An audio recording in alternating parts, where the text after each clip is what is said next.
This is the box you'll receive when you order from Amazon.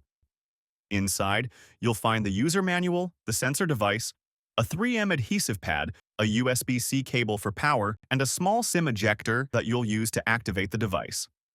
All right, let's get started. Use the SIM ejector tool included in the box to turn on the sensor. Next, plug in the sensor. Make sure the adapter provides 30 watts of power. Once the sensor turns on, look for the LED light on top of the device. It should start blinking. That means it's powering up correctly. Scan the QR code on the back of the sensor with your phone to start setup. Your device will open a configuration page automatically. If it doesn't, enter the address shown or scan the backup QR code. On the configuration page, go to Wi-Fi configuration and enter your Wi-Fi name and password. This connects the sensor to your network so it can start sending data to your dashboard. After the sensor connects, you'll be redirected to the dashboard.